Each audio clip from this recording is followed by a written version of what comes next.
We have two cases on our oral argument calendar this morning. The first case is Energy Transfer LP versus Unicorn Riot.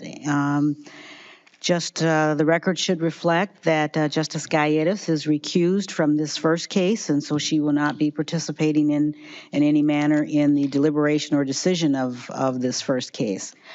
Also, just a reminder to counsel that you'll each have 3 minutes of uninterrupted time to make whatever statements that you would care to make to the court. At the end of those 3 minutes, I will stop you if you have not stopped on your own to see if the court has any questions. Mr. Schneider, my records here reflect that you're reserving 5 minutes for rebuttal. Is that correct? All righty. You may begin whenever you're prepared to do so.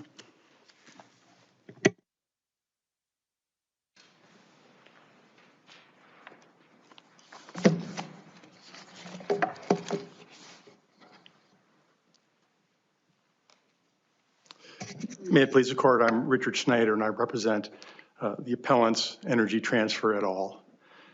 We frame the two related but distinct issues in this case as follows. First, should the privilege in the Minnesota Free Flow of Information Act be absolute in the sense that it protects news gathering information regardless of the conduct of the person engaged in news gathering? The second issue, as we frame it, is may a court determine if an assertion of privilege in a particular case is justified? Does the person asserting the privilege have any obligation to justify that assertion? The record in this case is underdeveloped on both of these issues.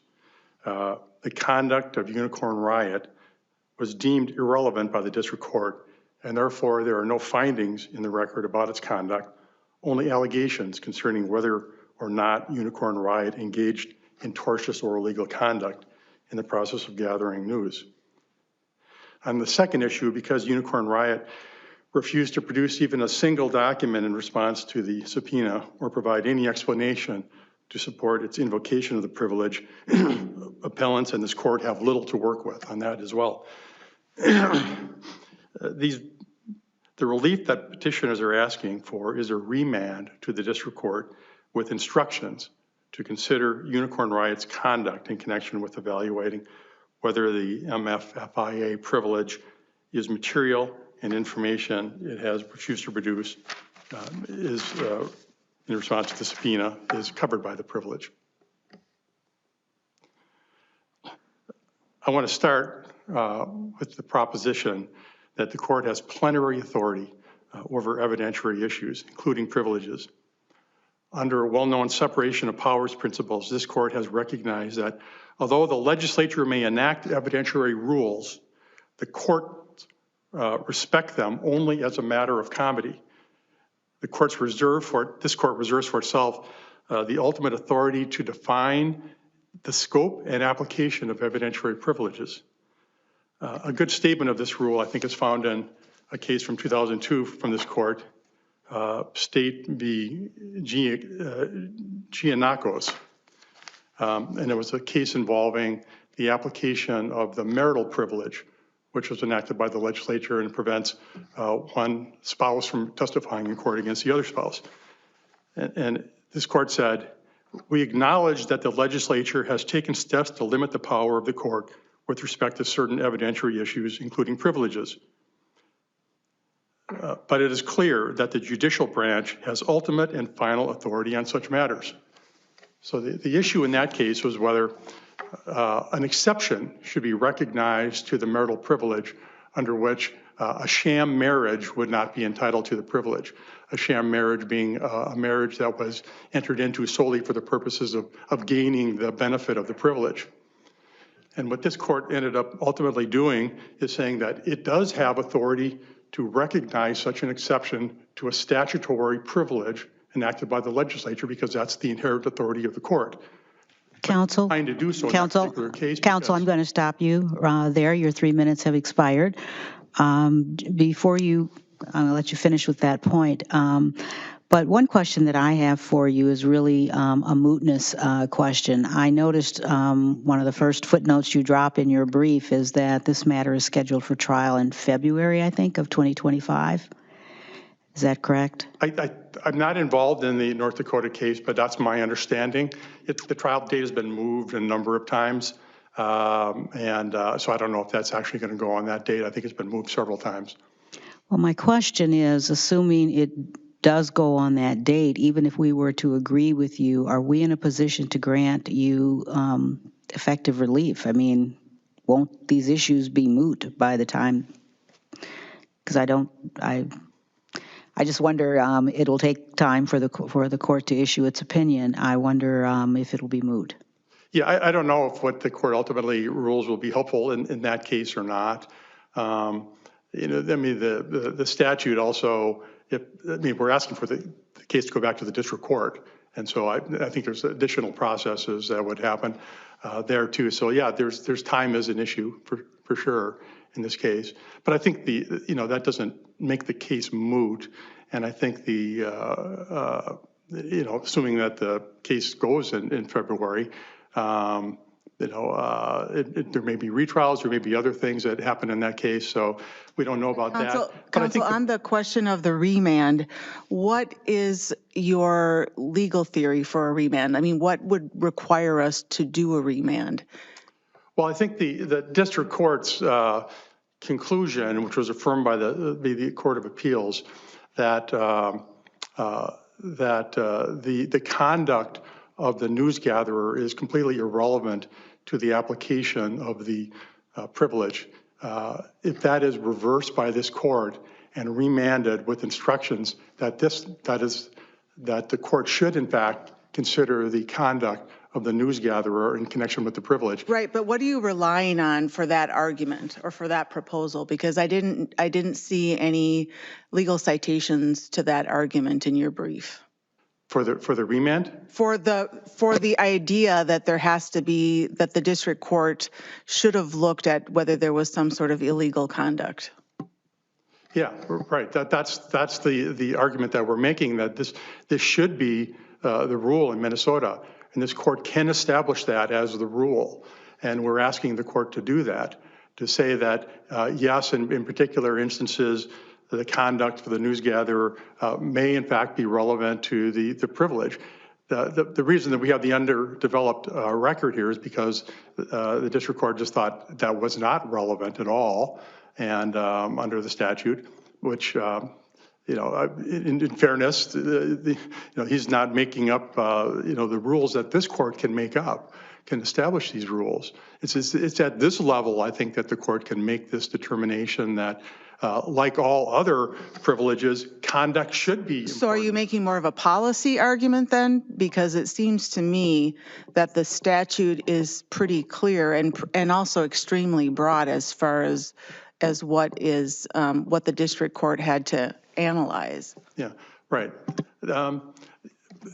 Yes, I don't think that you can look at the statute and say there's an exception for improper conduct. But that's not the point we're making. The point is the attorney-client privilege also does not contain that sort of limitation. And this court has said the conduct of an attorney and a client in conspiring to break the law is an exception to that attorney-client privilege. The same exists for the patient-physician privilege. Conduct is at issue there as well that can defeat the privilege, even though the statute itself doesn't say. So the conduct of a patient in threatening harm to others is an exception to that statute. And what we're saying is there should be no reason why the conduct of a newsgatherer should not also be subject to consideration and whether that's going to be going outside of what the scope of this privilege really should be. And again, this court has the authority to define what the scope of this privilege really should be. Just to clarify a little bit, though, the district court here made some factual findings about what Unicorn Riot was doing during this time period, and you didn't appeal those factual findings. So how do we handle the fact that we have factual findings on the record that seem to indicate that this was legitimate news gathering activities? I don't think the court made that finding. I think the court ruled that it was irrelevant to to the conclusion about whether the application of the statute, of the privilege applies. So I don't think that there has been any sort of determination at all by the district court on this question.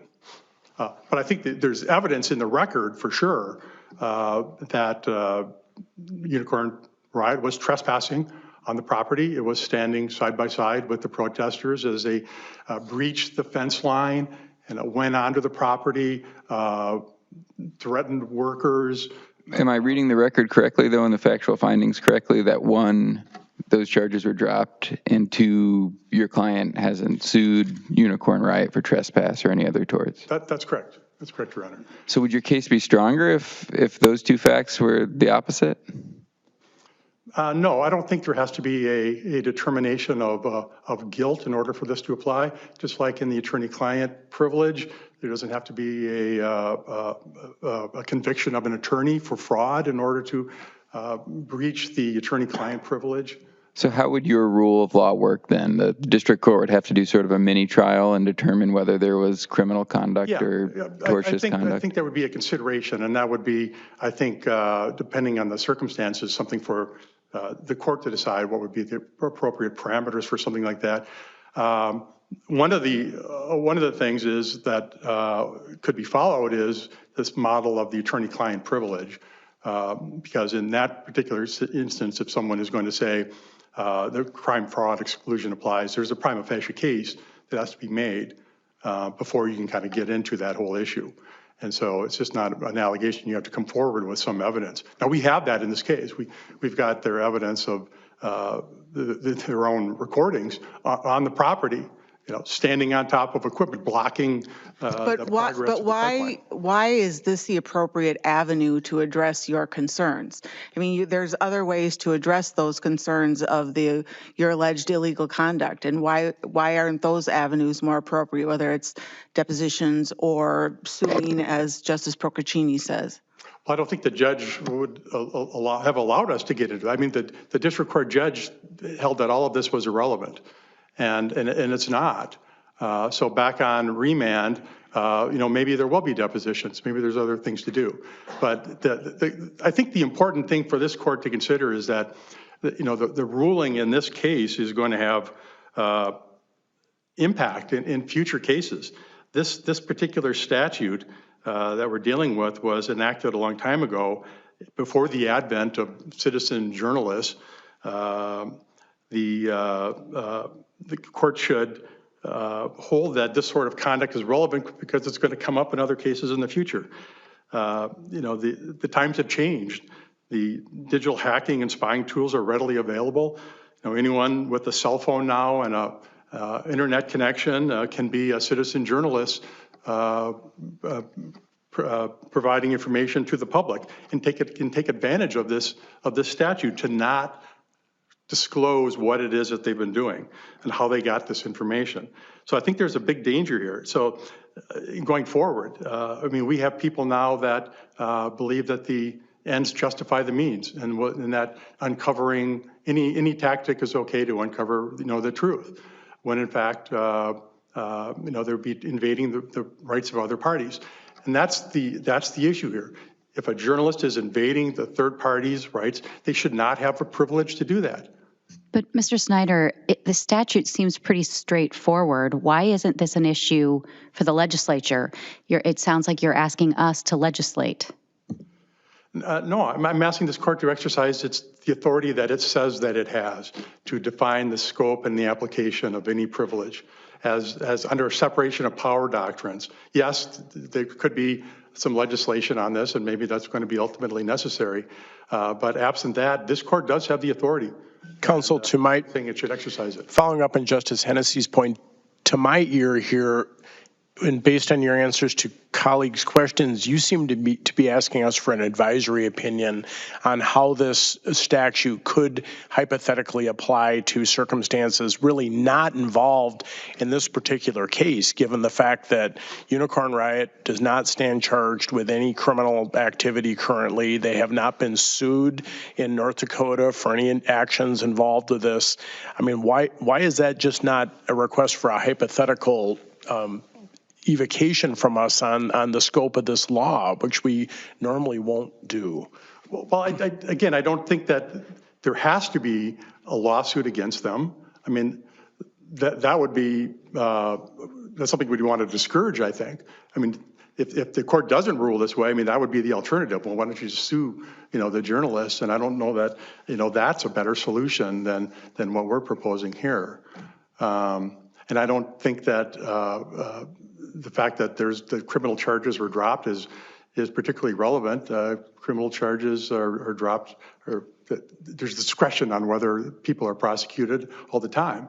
But it doesn't change the fact that there's some underlying conduct here that invaded the rights of my clients, threatened their employees. But counsel, on that point, and I think this is in line with what Justice Procaccini was asking, the district court made findings that the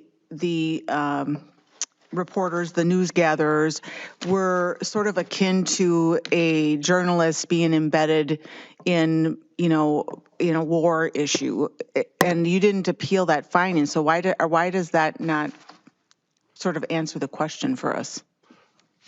I'm not sure I quite understand the question. Well, so the district court took a look at what you're alleging is to be the illegal conduct, and the district court made a factual finding that the conduct was no different than that of a journalist who embeds themselves over in Croatia or over in wherever there is a military action. And that seems to be a very strong factual finding in opposition to what you are arguing. And why when we look at that, does that not answer the question for us? No, it does not. I mean, this idea of embedding, doesn't get around the fact that someone is invading the rights of another. Someone going to a foreign country as a journalist is not doing that. They mentioned the George Floyd protest. I mean, that was happening in the public plazas, the squares, the streets. It was not someone coming into someone else's private property and trespassing onto that private property. That's the issue that I think distinguishes this from other situations where journalists are out there, covering the news as it happens. I think what I'm struggling with a little bit with your argument is, so even if we assume you're right and that Unicorn Riot invaded the rights of your client, to me the remedy for that invasion is a tort lawsuit. It's a trespass lawsuit to remedy whatever damage was caused by that tortious conduct. What's confusing me is why the remedy is seeking discovery of privileged documents in an unrelated litigation. Why should we connect those dots in that way? Why don't we just have a remedy in tort and then a privilege that applies to news gathering? And why do they have to mix them up that way? Well, that's a remedy, but it doesn't have to be the only remedy here. I mean, if a journalist came into my house and walked around taking pictures and recording information, yeah, I could sue them for trespass, but I would also want to get what it is that they took. And for them to say, no, you don't get that because there's a privilege. I'm a journalist, I was gathering information, and you're not entitled to that. That's a different matter altogether. Well, it just feels to me like that would be a different case too, though, if in the course of a tort lawsuit you said, I want to see the evidence of what you got when you were invading my home, whatever it is. In this case, it's a third-party discovery issue, and so it feels one step removed from what you just described. I don't know. I mean, in a tort action, I think that I don't know why they would not raise the same issue on privilege. You're not entitled to that. It's privileged. Yeah, I think they probably would, but I think it would be a harder case for us, wouldn't it? If you were here because your client was suing Unicorn Riot and seeking first-party discovery as opposed to third-party discovery. Yeah, well, again, I think I think this idea that the conduct of a journalist and how they go about collecting information is completely irrelevant to the application of the privilege is wrong. I think that leads to some real bad potential results in the future, where people feel free to hack and to spy and to be doing things invading someone else's rights that they should not be doing, knowing that they're not going to have to turn over that information because it's privileged. Well, As long as counsel, it's- the statute does provide two exceptions for conduct that crosses lines. Criminal conduct, if there's probable cause to believe that there's evidence related to a gross misdemeanor or felony, or even a misdemeanor under certain circumstances, as well as a defamation action. Yeah. I mean, doesn't that give us a sense that the legislature did think about some of the concerns that you're bringing forward? And if journalists have crossed lines, there's potentially a relief that could be found. Well, I don't think those exceptions apply to the conduct of the newsgatherer at all. I think those are exceptions where the information has been properly gathered by a journalist, and now there's a competing interest in getting that information, and that's the legislature's balancing of the interest. It doesn't really speak at all to how the information was gathered in the first place, and whether the privilege should attach in the first place, based on the conduct of the journalist. Counsel, can I ask you about the remand that the Court of Appeals made here? And this really goes to the privilege log. And you say in your reply brief that Unicorn Riot asserts that the privilege log would necessarily include information and data that is protected by the statute. And I think that is their claim. And so I think you're correct there. But then you say, not so. The form and content of a privilege log can be modified to ensure that the protected information remains undisclosed. And then you go on to say what that might look like. And I'm wondering, isn't that what the Court of Appeals essentially ordered the district court to do, or at least something like that on remand, because it sent it back for the district court to determine whether any non-privileged information was requested, and if so, whether that information imposed an undue burden or is otherwise objectionable.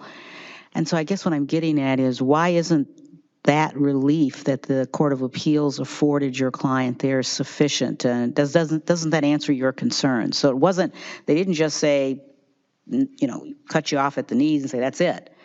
They did remand it back for the district court to do some sort of modified assessment, it seems to me. Right, but I think they took away discretion of the court in doing that, and I think that was what was inappropriate about the Court of Appeals decision and the remand, is that it took away the discretion of the district court to do an in-camera review, for example, if it felt it was necessary, or to require a privilege log so that the analysis of this could be done.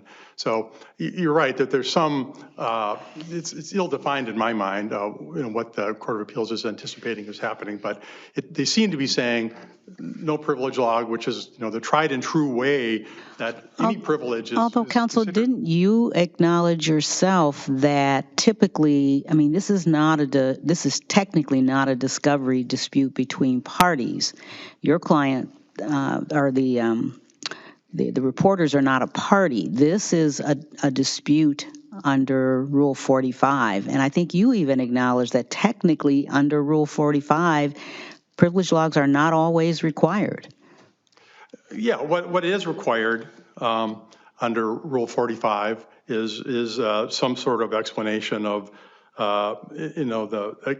some explanation of what is being withheld in a way that the parties in the court can consider, whether it's a properly asserted privilege or not. And I guess what I'm asking is, why isn't what the Court of Appeals did in its remand, why doesn't it satisfy that? Well, we don't know what they're withholding. That's what you do in a privilege log. You have to figure out what the universe of documents are, and we have no idea. We have nothing at all. And so there's really no basis on which to go back and say, well, they improperly withheld this document, or they improperly withheld that document. And that's what the privilege log process is really intended to do, is to shed some light on, what it is that what they're withholding and why it is they're withholding it. And that could be done in a way that doesn't disclose unnecessarily confidential information. The Court of Appeals seemed to think that couldn't be. Tell me why you say that, because the Court of Appeals felt very strongly, and it seems to me to be a decent argument, that neither, you haven't presented any way that could be done. What does that look like? Well, I think there's Well, we haven't seen anything from them. They were ordered to produce a log and they never did. So, I mean, they haven't tried, first of all. So someone who hasn't tried and says, well, I can't do this, I don't take that very well. But I think there's other courts have ordered these in other cases, and they've managed to produce a log without disclosing, something that they're not supposed to disclose. And so we have to look at that. We have to work through that process in order to find out really what that would be. Counsel, I think that definitely, it's worked with other courts. It can work here as well. Counsel, I'd like to ask you a question about how In Re Hope Coalition might have impacted how those rules, specifically 45, might work. So 45 was amended before In Re Hope Coalition. What is the interaction now between what we said about privilege and piercing that privilege and this privilege log? I'm kind of struggling with whether they're related, and if so, how? Well, we don't think that the Hope Coalition case really is addressing the same situation we have here at all. In that case, I think the distinguishing factor was that no one was disputing that this universe of documents that were subject to the subpoena were in fact privileged, right? And so the question was not whether, how do you show whether or not those are privileged or not? Do you do a privilege log or in-camera review? That was not at issue because everyone agreed that those were privileged documents. We're not agreeing here. We have things that we think that are not privileged here that they're withholding. And so the only way to determine on a document by document basis on which is privileged and which is not is to have a privilege log or something along those lines. Do you think we have to engage in any kind of balancing test between the state's compelling interest and your interest in this matter in deciding whether to apply Rule 45? No, I don't think there's a balancing test associated with the state's interest. It's my client's interests that are at issue here. And no, I don't think there's a balancing test that is applicable. Can I bring you back to Justice Moore's question about the exceptions? I want to make sure I understand how you're understanding the exceptions. If you had a credible allegation here that Unicorn Riot committed a felony, would the exception apply because you'd be collecting evidence that might be relevant to that felony? You're talking about the exception normally comes up in the context of a journalist on a ride along with the police or something like that has evidence of someone else's crime. You're talking about. Sure, but does it exclude what I just described? If the evidence was of a crime committed by the journalist and the crime was a felony, why wouldn't the exception apply? I think the exception would apply in that instance. So in the sense that the legislature drew a line, they said if you need evidence of a journalist committing a felony, then we're going to lift the privilege. But if it's only evidence of a journalist committing a misdemeanor or some other offense, then it's going to be a higher bar. Well, I don't think the legislature had any intention on that whatsoever. Do you have any legislative history on that? Why not? As I read the plain language, why does that exclude what I just described? Like this was enacted back when there was 3 television networks and 2 newspapers, and there weren't citizen journalists and there weren't anything like that at all. And this idea that the journalists would be out there committing improper conduct and gathering the news probably wasn't on anyone's mind. I think the statute is really applying to, you're contemplating at least at the time it was enacted, a journalist having evidence of crime that someone else is charged with. But under the plain language of the statute today, you would agree that if the allegation here were that Unicorn Riot committed a felony, you'd have a strong argument that the exception would apply. Yeah, I think that could apply. Okay. Yes. So the relief that we're asking for is that the case be remanded to the district court with instructions that the court may consider information claimed to be whether the information. Could I just ask one other question on the privilege log? What would you conceive would be on there? Would the name of the journalist be on there? I mean, typically, I've never had one with journalists, but typically, the name of the the name of the person that is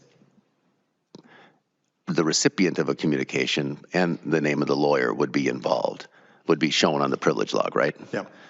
what would you conceive of would be disclosed in this privilege log? Well, certainly the date of some event. Well, I mean, would the name of the journalist be on there and the name of the person that they're interviewing? I don't think that. I think that they are saying that they want to preserve the confidentiality of their sources, and so they probably would not list the name of their source. And I think that's how the other courts in other cases have dealt with privilege logs. They have not required. And what does that then tell you that would say this is not? What would that tell you? Right. Well. I mean, that's. Yeah. I mean, these are issues I think that. And this is all really going to whether they were engaging in some kind of illegal activity, right? That's the point. That's part of it. I mean, there's other things like we requested in the subpoena information about their corporate structure.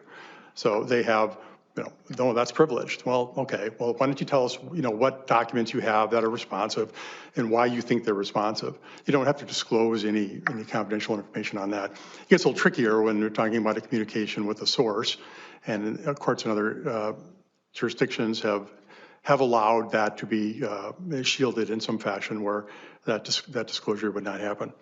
But it is, they haven't even tried, as I said. So we don't know what it's going to look like. And these are issues that really get, hashed out, not at the Supreme Court level, but, at the district court level. Thank you. Thank you, counsel. You'll have 5 minutes for rebuttal. Mr. Siegel.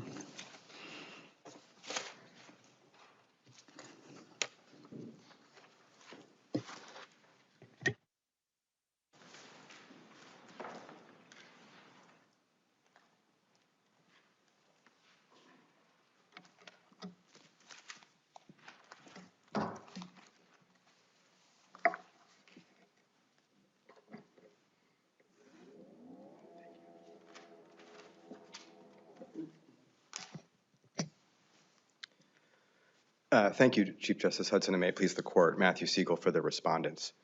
The Court of Appeals correctly held that the MFFIA forecloses the relief that Energy Transfer seeks.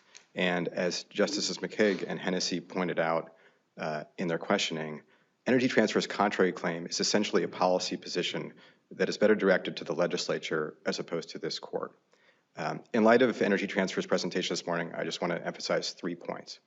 First, the MFFIA's text and structure protect Unicorn Riot from having to disclose either its unpublished news gathering materials or, as the district court held, any information, a log describing information in those materials. It's undisputed, as Justice Procaccini pointed out, that the district court found that Unicorn Riot was engaged in news gathering within the meaning of Section 595.023. It's undisputed, as counsel for Energy Transfer just conceded, that neither statutory exception applies. Not the rigorous criminal law exception, not the narrow civil defamation exception that applies only to the forced disclosure of source identities. And so it should be undisputed that the materials at issue here fall within the privilege for any unpublished information or other reportorial data. The second point is that Energy Transfer's contrary claim violates fundamental principles of statutory construction. It asks the court to invent a lawfulness exception that would be so broad that if it existed, civil plaintiffs wouldn't even have to bother worrying about satisfying the 2 exceptions that do exist. And then it asks this court to, as it put in its reply brief, develop and apply, end quote, an unwritten test for applying this unwritten exception. That's not statutory interpretation, it's statutory drafting. And finally, Energy Transfer's concerns that it has raised about crime by journalists misunderstand what the MFFIA is and what it is not. Nothing in the statute immunizes journalists from being prosecuted for crimes or sued in tort. What it does, all it does, is promote the free flow of information by protecting unpublished news gathering materials, except in rare circumstances. Those circumstances simply are not present when a civil plaintiff goes fishing for unpublished materials gathered by a third-party journalist. I welcome the court's questions. Counsel, does Hope Coalition even apply here? Because that case seems like it's a very different, well, it doesn't seem like, it is a different sort of case, and it's a very narrow analysis. So do we even need to rely, I guess, on Hope Coalition here? I would say the court doesn't have to, because the statutory language is so plain in this case, but it is instructive in a few different respects. First, it interpreted a statute, a privilege like the one here, that protects not only materials but information.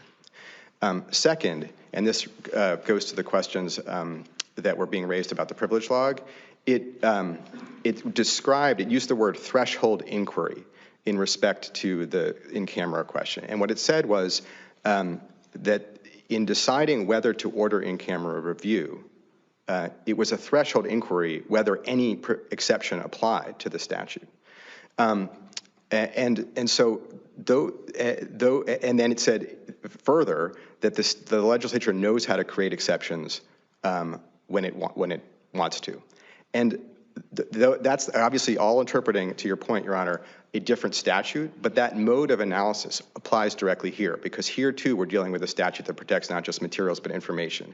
Here too we're dealing with a statute that has written exceptions, and the other side wants to propose unwritten exceptions. And here too, before we even could get to the question of a privilege log, the question is whether the threshold inquiry under Hope Coalition's way of looking at it is whether any of the exceptions apply. And I also just want to point out that it is not accurate to say that the application of the privilege was undisputed in Hope Coalition. If the court were to look at the respondent's brief starting at page 19 in that case, the court will see that the application of the privilege was very much in dispute. So, counsel, does Mr. Snyder's distinction then make any difference, where he's pointed out that in this case there are some records that are not privileged within the information that they're seeking, whereas in Re Hope Coalition, it was very, very clear that they were all privileged. If there was a privilege, it applied to all. Is that a distinction without a difference, or does it matter? I think it's a distinction, Your Honor, that is addressed by the Court of Appeals remand order. So, for example, on the question of Unicorn Riot's organizational structure, our position is that that is repertorial data at a minimum, or data concerning the means of news gathering that would be covered by the privilege. If we are wrong about that, if a court at any level considers that we are wrong about that, on remand, the district court would consider whether, consistent with Rule 45, that material should be disclosed. And it is very difficult for us to see how, even putting aside the MFFIA, that could be true, given that counsel just stood up and said, in response to the Chief Justice's questions about mootness, I don't know if I have the exact words right, I don't know if what the court ultimately rules in this case will be helpful or not in the North Dakota matter.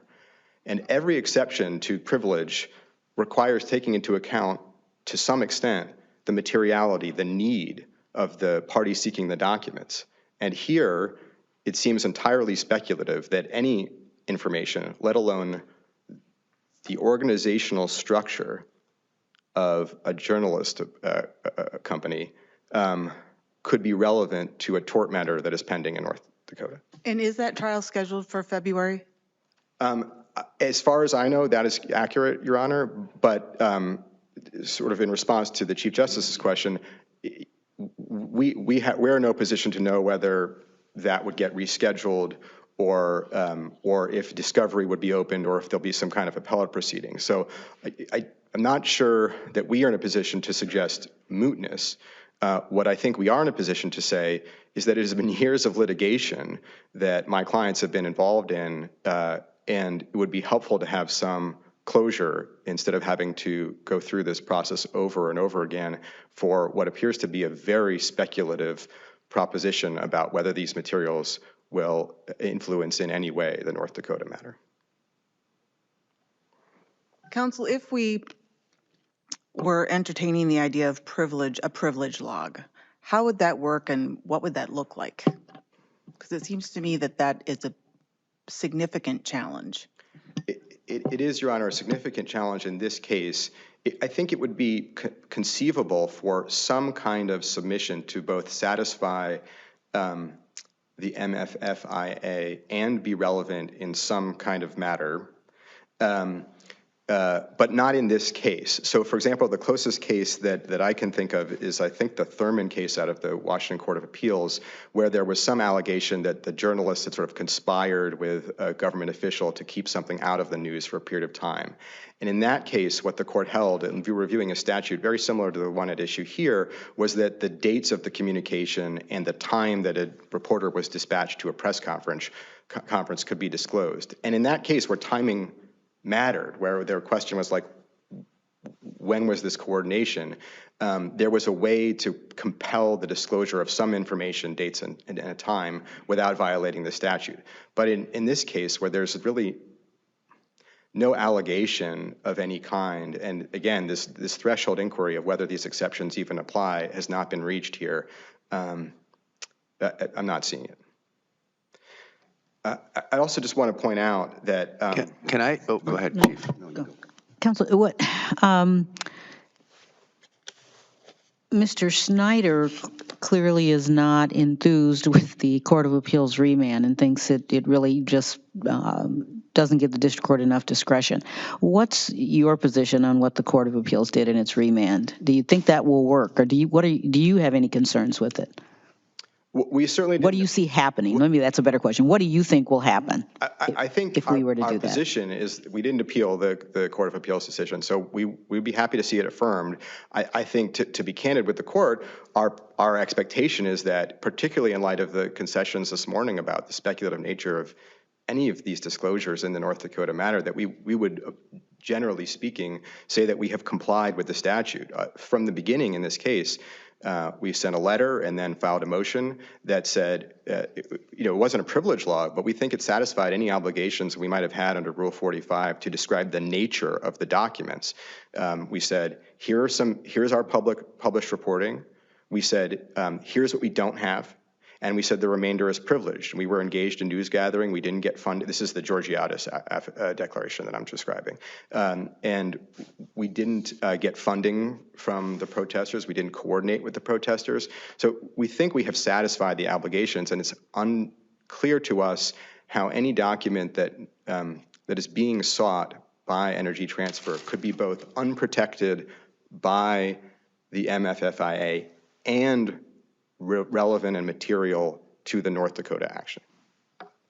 So you don't envision anything different than what you've already provided being provided to the district court?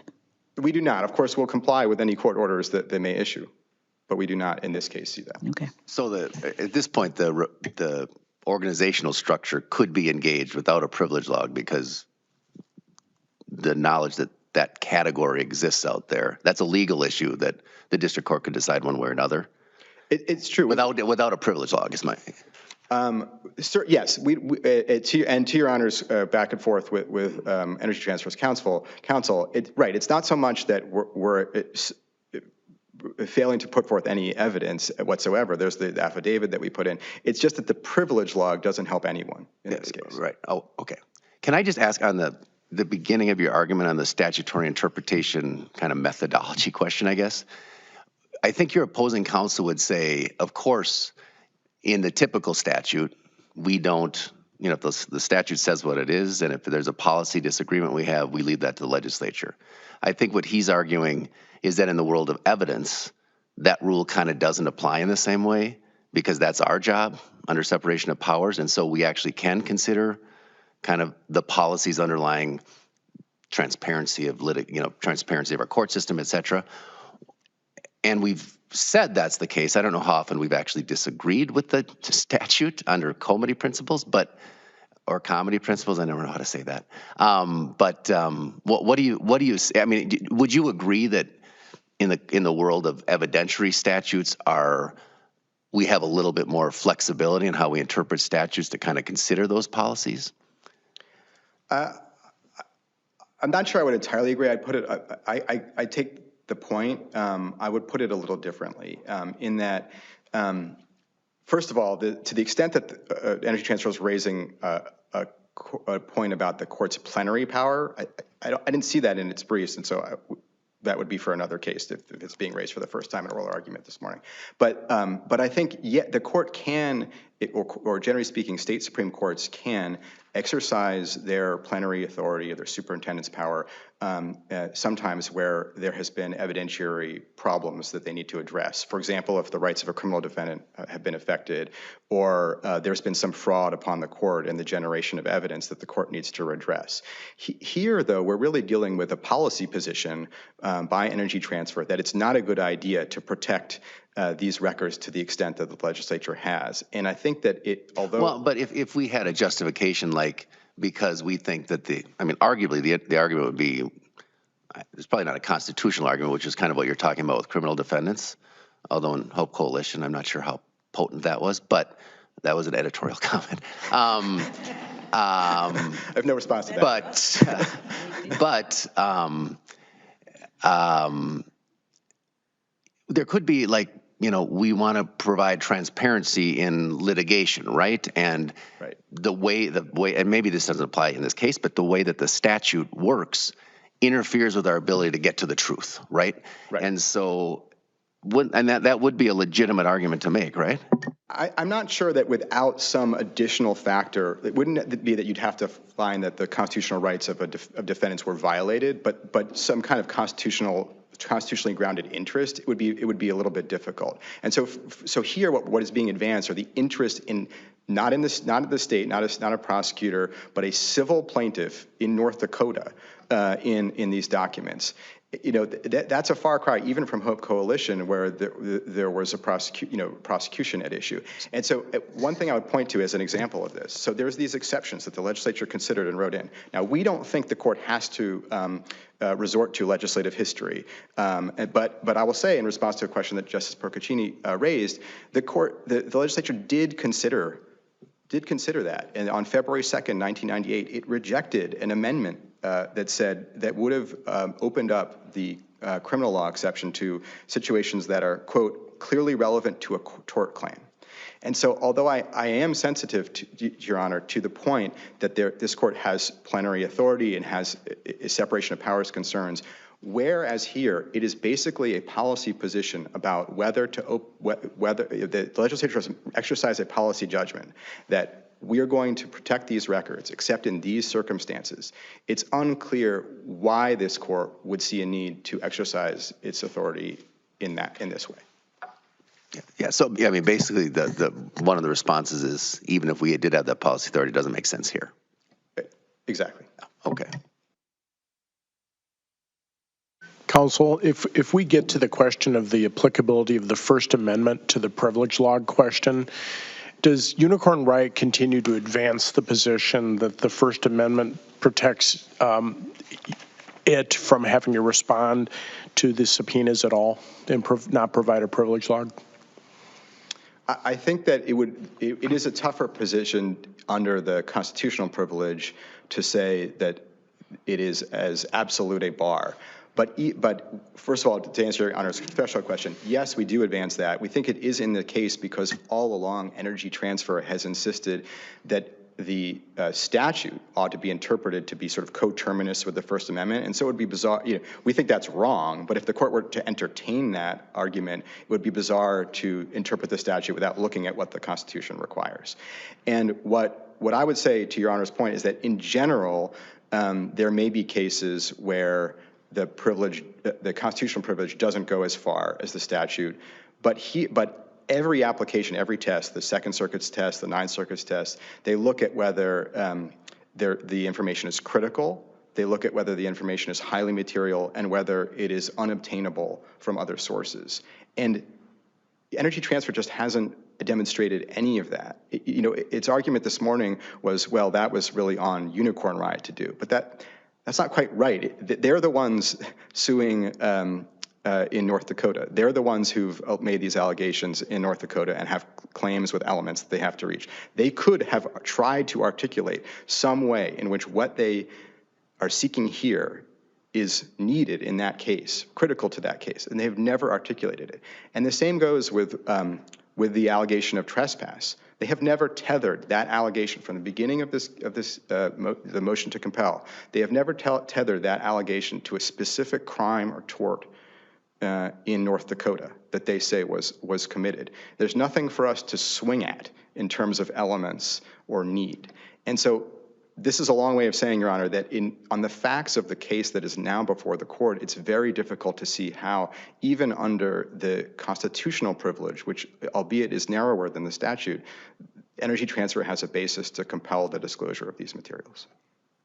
I just want to make sure you're on the same page as the other side on this point. If there were a credible allegation here that Unicorn Riot had committed a felony, you would agree that the other side would have a strong argument under the first exception for disclosure of that evidence? They would have a better argument, Your Honor. I think that they would still run up against the text of the statute, this court's decision in Weinberger, and their own concession on page 5 of their reply brief, which seems to say that it is only in criminal proceedings that exception can be invoked. But do you agree with that? I mean, is there something in the statute that indicates that exception only applies in a criminal case? We do agree with that. I mean, again, going back to your initial question, Your Honor, I concede that it would be a more challenging case than the one that we're in today. But yes, that does strike us as the right position, because otherwise, in essentially every case where a journalist has had to make a split-second decision, whether to go into a burning building, whether to cover a protest, whether to cover breaking news, they will have to worry that someone will come along later, a civil plaintiff, and allege that they committed some kind of serious crime or a gross misdemeanor. And that's a problem? We want to insulate journalists from worrying about committing felonies? Oh no, they would not at all be insulated from that worry, and shouldn't be. They would be subject to prosecution. Yeah. So why does the privilege statute influence journalists' behavior when obviously they could face a felony charge? So it doesn't. Our position on that is the same one I raised as the third point in my introduction, which is that any need to deter journalists from committing crimes is amply accomplished by the criminal laws that exist, by the torts that exist, and by the fact that in any possible prosecution or even investigation, the exception in .024 would apply. What I'm merely arguing right now is that our position in a hypothetical case that is not this case might be that the legislature did not hand the keys to that exception over to every civil litigation plaintiff to say, oh, yes, they covered this protest, but actually they were interfering with a police officer. Or actually, yes, the journalist did receive this leak of vitally important, the Pentagon Papers, but that was receipt of stolen property within the meaning of the Minnesota law. And all I'm saying is that the legislature appears to have carefully drawn an exception that does not turn the keys over to civil litigation plaintiffs. If we're wrong about that, we're wrong, but we would be wrong about it in a case that's not this one. And your position is that just doesn't arise in this case? Exactly. Okay. And then just going back quick to Justice Moore's point, you raised, at least the heading of your brief talks about the Minnesota Constitution. Are you making an independent argument under Article 1, Section 3? Or is there some argument that our Constitution is more protective of journalist privilege than the U.S. Constitution? I mean, our overriding argument is the court does not need to reach the constitutional question and should merely understand that there would be serious questions and that may inform, under the canon of constitutional avoidance, its construction of the statute.